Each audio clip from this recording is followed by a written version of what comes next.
해석하는 작업을 하게 되죠. 여기가 어디냐면 그 플라톤 아카데미의 2층 베란다입니다.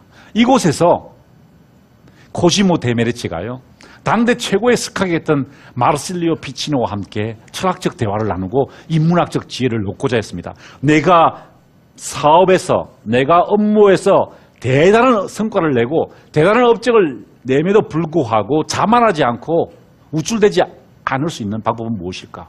그리고 내가 이 사업에 실패했을 때, 내가 뭔가 일이 잘못됐을 때 내가 기죽지 않고 내가 의기소침해지지 않는 방식은 무엇일까에 대해서 함께 철학자들과 인문학자들과 함께 대화하면서 한 시대를 이끌어 갔다는 것이죠.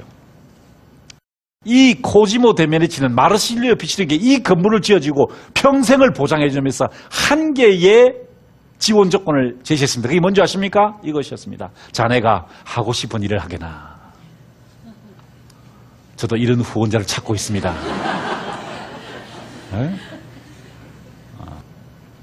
당대 최고의 인문학자들이 마르실리오 피치노, 폴리치아노, 밀란돌라, 니콜로 니콜리, 돈 델몬티, 이런 타고학자들이 한 곳에 다 모여가지고요.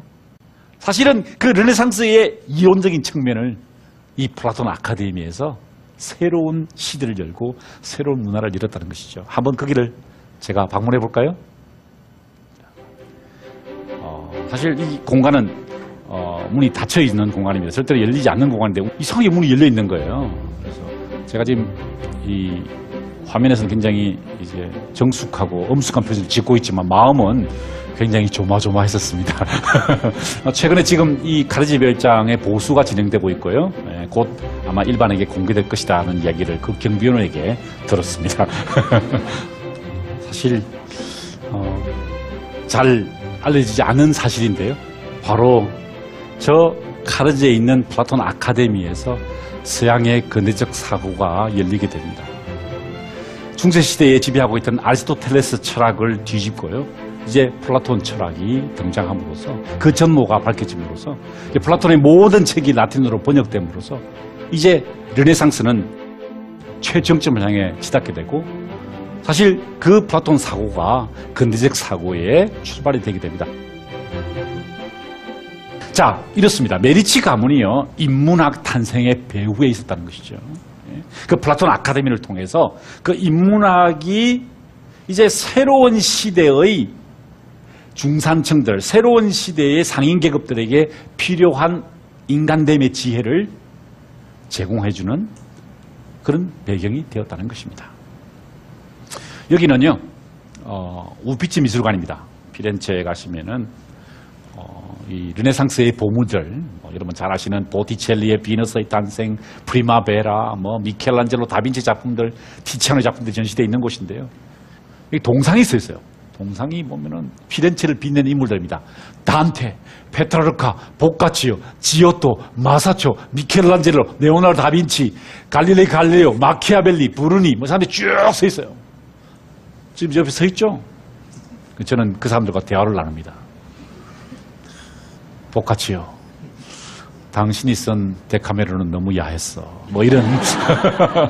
미켈란젤로, 자네 성질이 너무 지독해, 고약했어. 이렇게 대화를 나누거나 상상의 대화를 나누거나 하는데요. 그런데 여러분 놓치지 말아야 할 장면이 있습니다. 그 르네상스를 빛낸 인물들, 그 천재 예술가들이 쭉 일로 서 있는데요. 그 뒤에 누가 서 있냐는 거예요. 그 뒤에 두 명이 서 있습니다. 바로 누굴까요?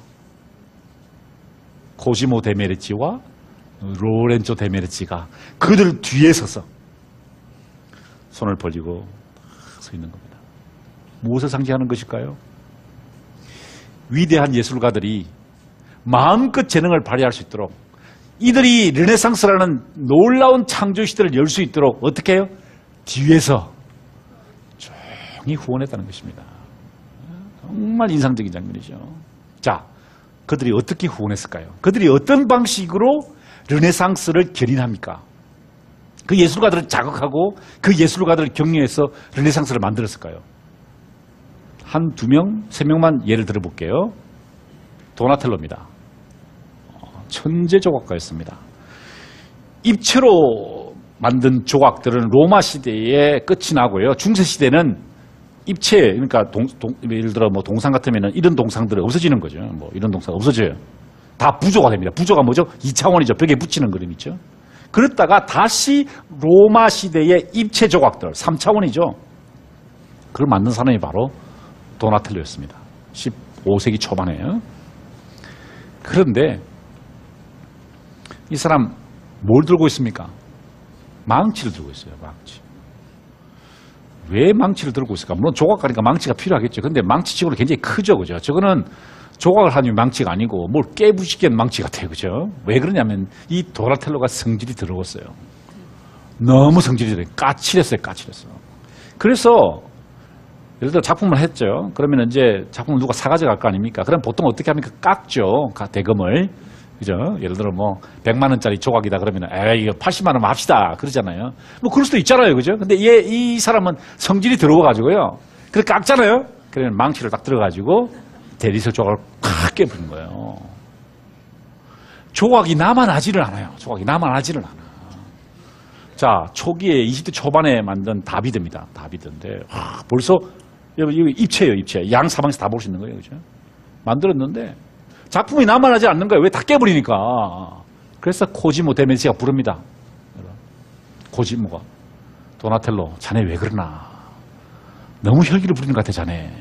그러니까 말이 내 작품의 의미를 모르고 말이야. 이런 것들에 내가 내 작품을 넘겨 나 그렇게 못합니다. 다 깨버립니다. 그랬더니 알겠네. 그러면은 내가 그렇게 개인적인 거래 하지 않고 공공사업에 자네를 투입시킬 테니까 거기서 작품을 한번 해보게. 그래서 보시는 것처럼요. 브루넬레스키가 저 두오모 대성당을요 재건축하고 있었거든요. 그때 벽면에 장식들 필요하잖아요. 그죠? 그 장식을 대규모 수주를 하게 됩니다. 자, 이제 개인